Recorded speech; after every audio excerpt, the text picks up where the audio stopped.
हरिद्वार में एक chemical factory में भीषण आग लग गई। फैक्ट्री में कुछ लोगों के फंसे होने की आशंका है।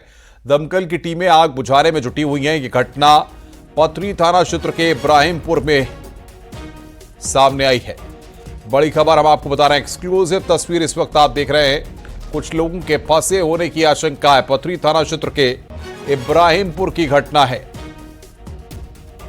हरिद्वार से बड़ी खबर बता रहे हैं हम आपको, केमिकल फैक्ट्री में भीषण आग लगी है। दमकल की टीमें आग बुझाने में जुटी हुई हैं। ये तस्वीर इस वक्त आप देख रहे हैं, कुछ लोगों के फंसे होने की आशंका है। पथरी थाना क्षेत्र के इब्राहिमपुर की यह घटना है।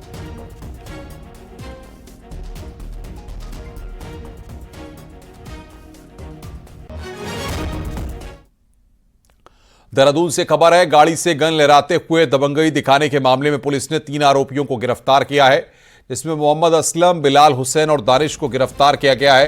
तीनों को आईएसबीटी के पास से दबोचा गया था। वहीं पुलिस की जांच में यह भी सच्चाई सामने आई है कि गन असली नहीं थी बल्कि टॉय गन थी। तीनों आरोपियों को शांति भंग के आरोप में गिरफ्तार किया गया है। साथ ही जिस गाड़ी में तीनों घूम रहे थे वो सिंचाई विभाग की टैक्सी नंबर की गाड़ी है। पुलिस ने सिंचाई विभाग को रिपोर्ट भेज दी है। आपको बता दें कि देहरादून के बीजी माजरा सब्जी मंडी के पास जीप में आगे की सीट पर बैठा व्यक्ति हाथ में रिवॉल्वर पकड़े लहरा रहा था। इसका वीडियो सामने आने के बाद से पुलिस ने जांच पड़ताल शुरू की थी।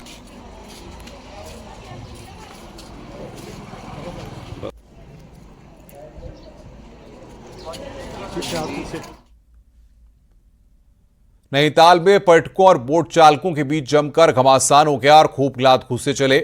इस दौरान यहां अफरा तफरी मच गई। दरअसल नैना देवी मंदिर के पीछे पर्यटकों ने बोट ली, जिसके बाद वो नाव में ही स्टंट करने लगे। इसी दौरान बोट चालकों ने इनको रोका तो इन्होंने मारपीट शुरू कर दी। यहीं पर कन्या पूजन भी हो रहा था तो अफरा तफरी मच गई। हालांकि मामला कोतवाली तक पहुंचा, लेकिन यहां पुलिस कोतवाली में दोनों पक्षों का समझौता हो गया।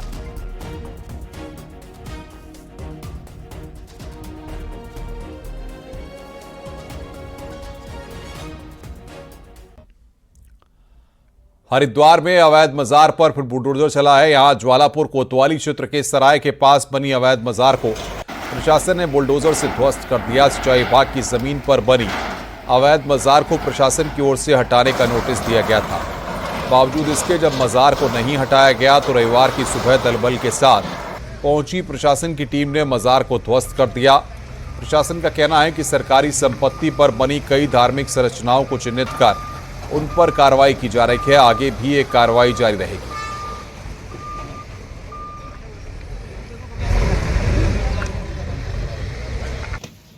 देखिए, सराय में जो उत्तराखंड सिंचाई विभाग की जो जगह थी, वहाँ पे एक अवैध अतिक्रमण था, तो उसके संबंध में ही पूरी विधिवत कार्रवाई करी गई, जिसमें पूर्व में नोटिस वगैरह दिए गए थे, आदेश जारी हुए थे। उसके बाद आज ये कार्रवाई करी गई, उसको हटाया गया। ये धार्मिक संरचना थी, वहाँ पे मजार के रूप में थी, जिसको माननीय मुख्यमंत्री जी और माननीय जिलाधिकारी महोदय के आदेशानुसार हटाया गया। नोटिस भी दिए होंगे सर? हाँ, नोटिस वगैरह पूरी सिंचाई विभाग की तरह टाइम भी दिए गए थे। उसके बाद पर्याप्त समय भी दिया गया था, बहुत टाइम। देखिए, इस संबंध में तो जैसे जैसे संज्ञान में जो आता जाता है उसके बारे में जो संबंधित विभाग होता है उनके द्वारा नोटिस दिया जाता है, कार्रवाई।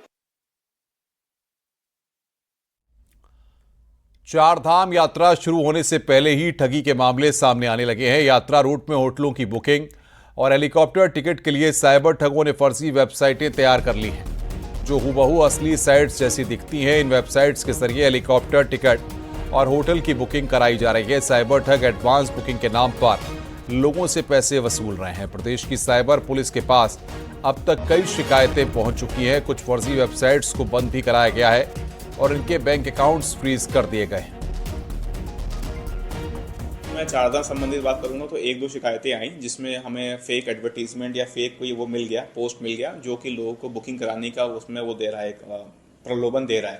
तो उन पेजेस को हमने डाउन कराया और उन बैंक अकाउंट्स पे भी कार्रवाई करी। और बाकी अगर ऐसे कोई भी शिकायतें आएगी तो उसके लिए हमने एसटीएफ और साइबर थाना जो ये है, हम जिसको मैं देखता हूँ, उसमें हमने एक डेडिकेटेड टीम बना रखी है जो लगातार इस पर मॉनिटरिंग कर रही है और कोशिश करेगी कि कोई भी ऐसा एडवर्टीजमेंट या कोई भी हमें दिखता है, पेज दिखता है, तो उसको हम जितनी जल्दी हो सके डाउन करने का प्रयास करेंगे। वहीं ठगों ने उत्तराखंड सचिवालय में सचिव पद पर कार्यरत विनोद कुमार सुमन के नाम से एक फर्जी फेसबुक आईडी विनोद के सुमन बना ली। इस फर्जी प्रोफाइल पर उनकी फोटो लगाकर उन्हें सचिव के रूप में दर्शाया गया है। सचिव सुमन ने बताया कि इस फर्जी आईडी के जरिए लोगों को मैसेज भेजे जा रहे हैं और नौकरी या अन्य काम कराने के नाम पर धोखाधड़ी का प्रयास किया जा रहा है। सचिव ने जनता से अपील की है कि इस फर्जी आईडी से सतर्क रहें, साथ ही किसी भी प्रकार के लालच या दबाव में आकर अपनी व्यक्तिगत जानकारी साझा न करने की सलाह दी है।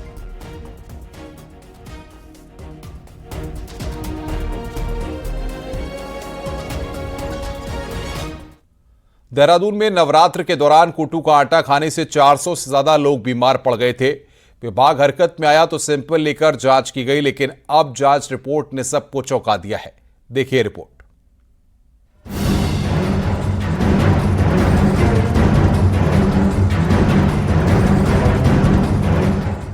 कुट्टू का आटा जिसे लेकर अफरा तफरी मची थी, वही कुट्टू का आटा लैब टेस्ट में पास हो गया है।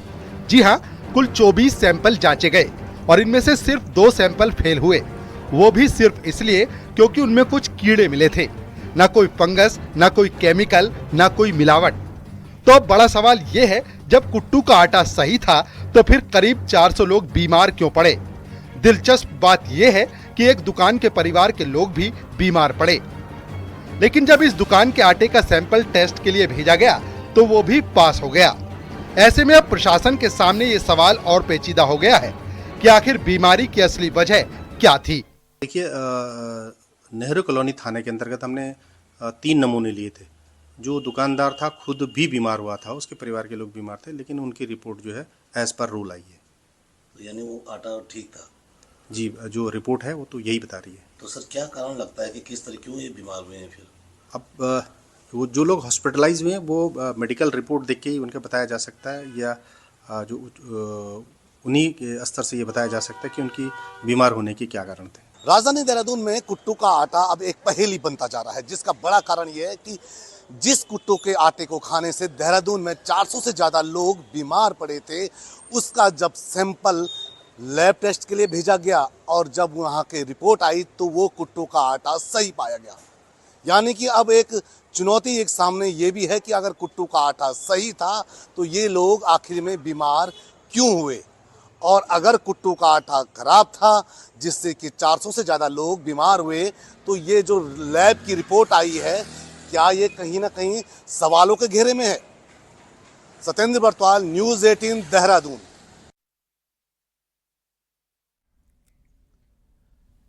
वहीं मिलावटी खाद्य पदार्थों पर काम करने वाली एक एनजीओ ने कुट्टू आटे के टेस्ट में पास होने पर हैरानी जताई है और कहा कि या तो उन्होंने वो टेस्ट नहीं किए और जो करने जरूरी थे, क्योंकि यदि कुट्टू आटा खाने से लोग बीमार पड़े हैं तो वो खराब जरूर होगा। अभी कुछ सूत्रों से पता चला है कि जो लैब रिपोर्ट्स हैं वो जो है सही हैं कुट्टू के आटे की, लेकिन हाउ इट इज़ पॉसिबल? या तो लैब ने वो सारे के सारे टेस्ट नहीं किए जो कि नुकसानदायक थे, या उन्होंने सुपरफिशियली जो है टेस्ट कर लिए, क्योंकि जिन लोगों ने खाया है वो बीमार हैं, हॉस्पिटल में गए हैं। सरकारी स्कूलों में क्लास 1 से 8 तक के लिए किताबों और ड्रेस के लिए केंद्र सरकार की तरफ से 800 करोड़ से ज्यादा का बजट दिया गया है, लेकिन आज कई स्कूलों में अभी भी किताब और ड्रेस नहीं पहुंच सकी है।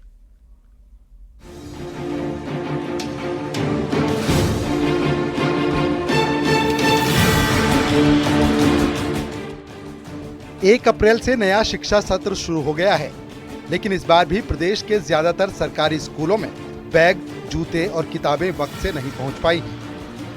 प्रदेश के 10,000 से ज्यादा स्कूलों में पहली क्लास से 8वीं क्लास तक के स्टूडेंट्स को किताब नए सेशन में मिलनी थी, लेकिन ज्यादातर स्कूल के बच्चे अभी भी किताबों के इंतजार में हैं और इसमें सबसे ज्यादा प्रभावित 5वीं से 8वीं क्लास तक के बच्चे हैं।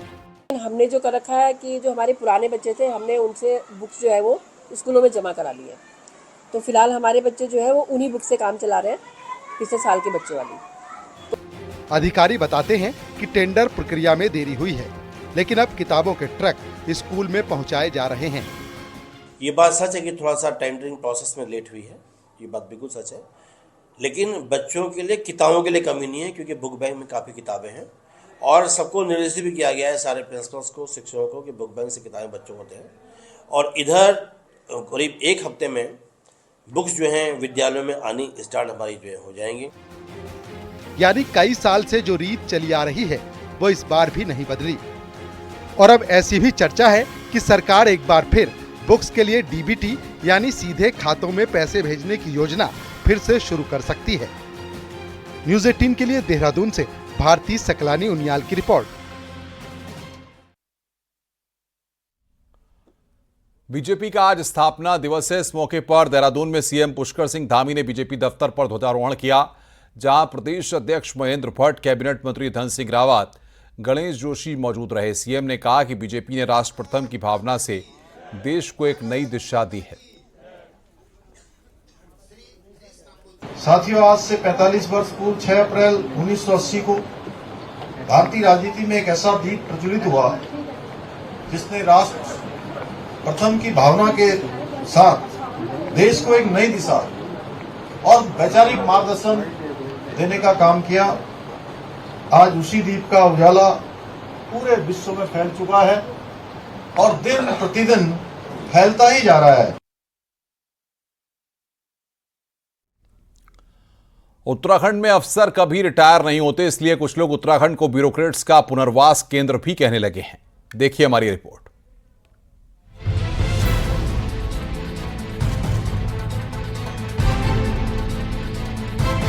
उत्तराखंड सचिवालय में जो भी ब्यूरोक्रेट्स पहुंचा, उसका सरकारी नौकरी का मोह कभी खत्म नहीं हो पाया।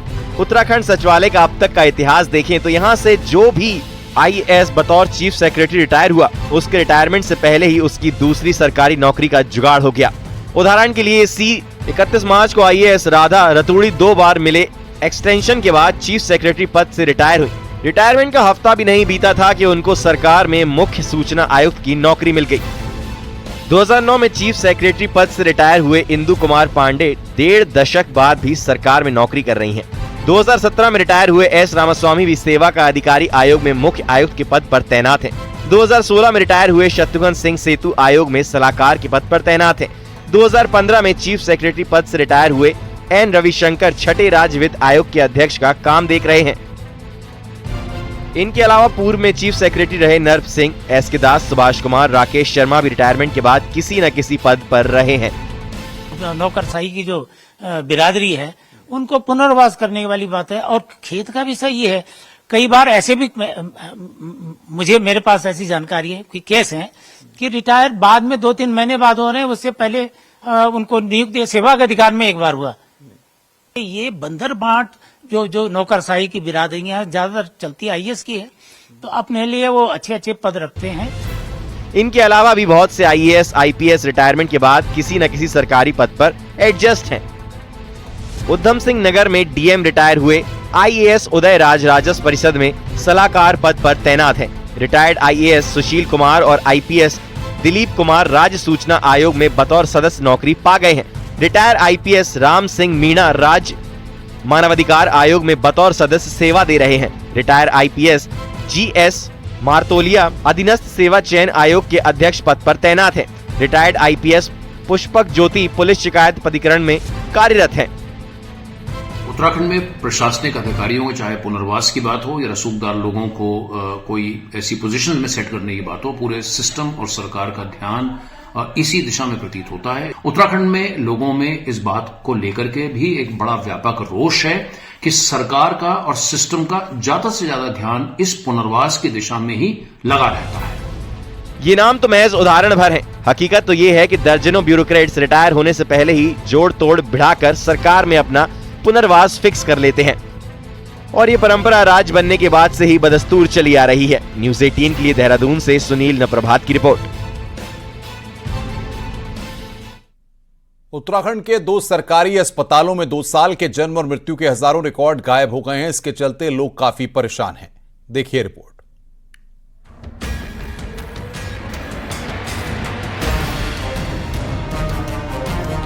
देहरादून के प्रेमनगर और ऋषिकेश के सरकारी उप अस्पताल में 2 साल के रिकॉर्ड गायब हैं। साल 2015 और साल 2016 में कितने नवजातों का जन्म हुआ और कितने लोगों की मृत्यु हुई, इसके रिकॉर्ड की जानकारी नहीं मिल रही है, जिसकी वजह से हजारों लोगों को परेशानी हो रही है, खास करके उन लोगों को जिन्हें अपने नाम में संशोधन करवाना है।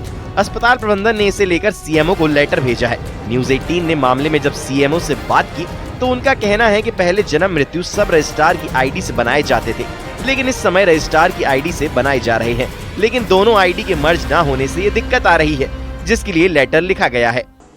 हमारे यहाँ क्षेत्र के जो प्रेमनगर हमारा उप चिकित्सालय है, जो बहुत बड़ा कॉर्पोरेशन और दोनों हॉस्पिटल के बाद अस्पताल में गिनती होती है, उसमें प्रेमनगर हुआ, उसके आसपास के सैकड़ों लोग जो अपने डिलीवरी कराने महिलाएं आती हैं, उन जो 2015 और 16 में जिनकी डिलीवरी वहाँ पर हुई है और जिनको प्रमाण पत्र जारी किए गए, आज वो अगर डुप्लीकेट या नाम संशोधन कराने या किसी अन्य चीज़ के लिए वहाँ पर जा रहे हैं, तो अस्पताल प्रशासन द्वारा ये बताया जा रहा है कि हमारे पास आपका डाटा नहीं है। जो वहाँ जन्म मृत्यु प्रमाण पत्र बनाए जाते थे वो सब रजिस्ट्रार की आईडी से बनाए जाते थे और अभी रजिस्ट्रार की आईडी से बनाए जा रहे हैं। तो दोनों आईडी मर्ज ना होने की वजह से जब हम रजिस्ट्रार की आईडी पे उसको देखते हैं तो वो नहीं दिखाई पड़ता है डाटा।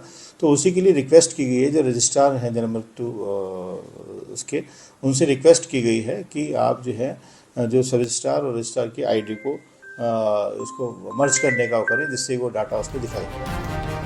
अब टेक्निकल खामी है या फिर कोई और वजह, ये तो फिलहाल पता नहीं, लेकिन इसकी वजह से हजारों लोग परेशान हैं और इससे कब तक राहत मिलेगी इसकी कोई डेडलाइन भी तय नहीं। न्यूज 18 के लिए देहरादून से भारती सकलानी उनियाल की रिपोर्ट।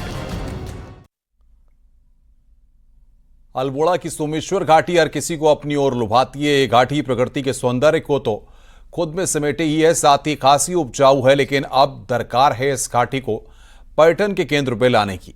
देखिए रिपोर्ट।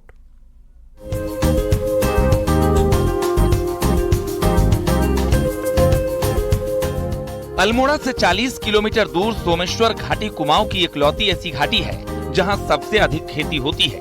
कोसी और साई नदी के संगम में बसा सोमेश्वर जितना अनाज पैदा करता है, उससे कहीं अधिक यहाँ की खूबसूरती लोगों को लुभाती है।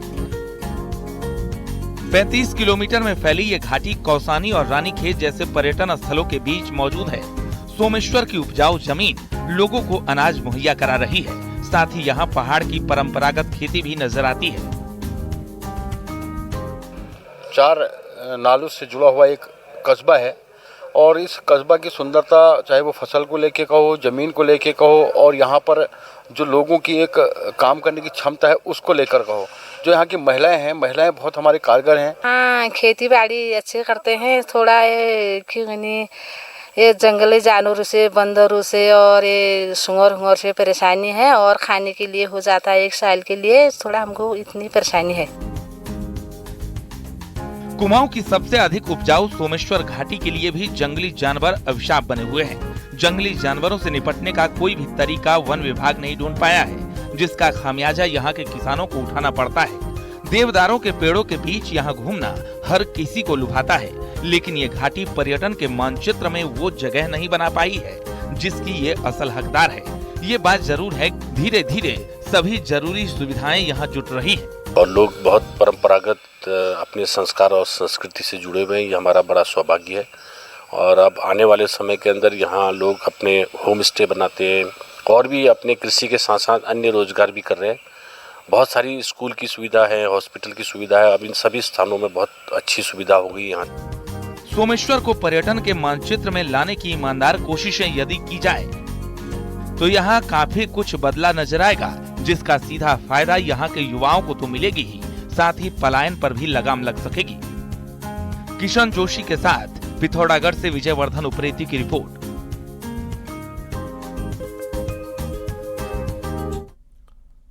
अल्मोड़ा जिले के द्वाराहाट विधानसभा सीट के कांग्रेसी विधायक मदन बिष्ट इस समय चर्चा में हैं। दरअसल 2 दिन पहले सीएम पुष्कर सिंह धामी के अल्मोड़ा जिले के प्रवास के दौरान एक कार्यक्रम में विधायक मदन बिष्ट ने मुख्यमंत्री के नाम के जिंदाबाद के नारे लगाए। कांग्रेसी विधायक के नारों से जहां बीजेपी के नेता खुश हैं, वहीं विपक्षी कांग्रेस हैरान है। कांग्रेस की समझ में आ नहीं रहा कि वो कैसे बचाव करें। हालांकि सोशल मीडिया में लोग विधायक की नारेबाजी के कई एंगल ढूंढ रहे हैं।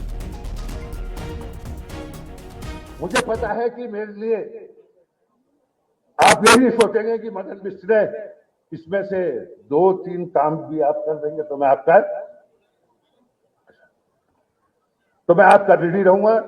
इसी के साथ एक बार आप लोग पुष्कर सिंह धामी जी का नारा जरूर लगाना, क्योंकि ये काम दे रहा हूं इनको, मुझे उम्मीद है ये कर देंगे। माननीय मुख्यमंत्री पुष्कर सिंह धामी,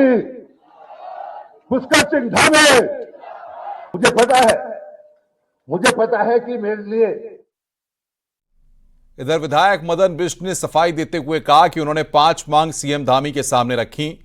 सीएम ने एक्शन का भरोसा दिलाया है। कांग्रेस विधायक का कहना है कि अगर उनकी घोषणाएं मान ली गईं तो वो चौगुनी ताकत से सीएम का स्वागत करेंगे और जयकारे भी लगाएंगे। कि मैं मुख्यमंत्री जी का जितने कल लोग थे उससे चौगुने लोग लाकर उनका स्वागत करूंगा। ये मैंने कहा और मैं उनके नारे भी लगाऊंगा, क्योंकि क्षेत्र की जनता है, क्षेत्र की समस्याएं हैं। जो क्षेत्र का भला करेगा उसके नारे वो कोई भी पार्टी की हो, मुख्यमंत्री सबका होता है।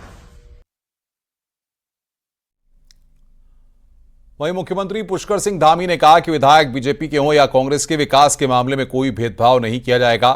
पूरे राज्य का समान रूप से विकास करना हमारा संकल्प है।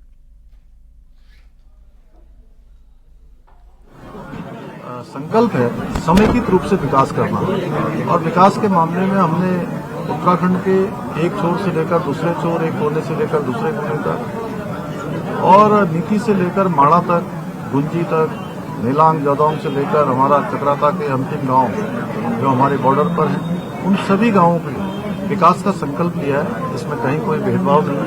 हमारा प्रयास है पूरे राज्य में समेकित रूप से विकास।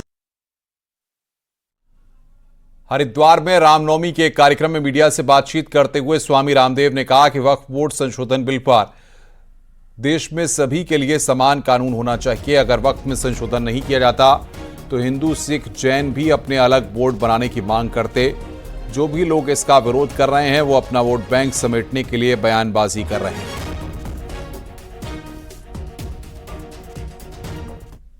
यदि वक्फ बोर्ड के अंदर संशोधन ना करता तो थोड़ी दिन यहाँ बाद कहते यहाँ तो हिंदू बोर्ड भी बनना चाहिए, यहाँ तो सिख बोर्ड भी बनना चाहिए, यहाँ तो जैन बोर्ड भी बनना चाहिए। फिर थोड़े दिन में हम कहते यहाँ तो साधुओं का भी एक बोर्ड बनना चाहिए। ये कोई बात हुई? सारे देश का एक विधान, एक झंडा, एक कानून, और हम एक ईश्वर के उपासक हैं। जो खिलाफत हो रही है वो अपने अपने वोट बैंक को बटोरने की, समेटने की ये सारी कवायद चल रही है। ये सब जो है पूरे बयानबाजी है, होना जाना कुछ नहीं है। आज नवमी के मौके पर मुख्यमंत्री पुष्कर सिंह धामी ने परिवार के साथ पूजा पाठ की। साथ ही 9 दुर्गा की प्रतीक 9 कन्याओं का भी सीएम ने पूजन किया। इस दौरान सीएम धामी ने बच्चियों के पैर पखारे और उनको तिलक लगाया। सीएम धामी की पत्नी गीता धामी भी मौजूद रहीं। मुख्यमंत्री ने इस अवसर पर प्रदेशवासियों को रामनवमी की शुभकामना दी और प्रदेश की खुशहाली की कामना की।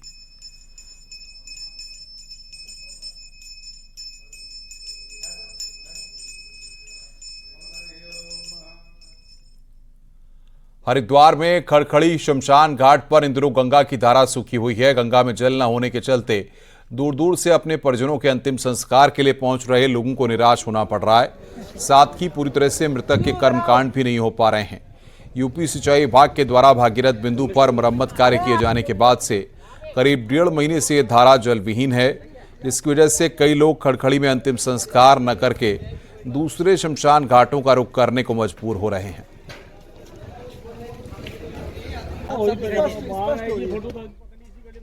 ये बहुत बड़ी समस्या है। यहाँ पे जो है हम लोग अभी उत्तराखंड में स्थित है, लेकिन गंगा जो है आज भी उत्तर प्रदेश के अधीन है, और उत्तर प्रदेश सरकार जो है अपने हिसाब से जो है गंगा जल को बंद करती है और छोड़ती है। और यहाँ पे आप देखें तो सीधे सीधे मानव अधिकारों का हनन हो रहा है। यहाँ पे जो है शमशान घाट में जो सब आते हैं सबको स्नान करने में सबसे बड़ी समस्या हो रही है। नहीं, ये प्रकरण संज्ञान में नहीं है, लेकिन चूंकि आपने बताया है तो निश्चित तौर पर हम इसको सिंचाई विभाग के साथ बात करके इसका निस्तारण कराएंगे।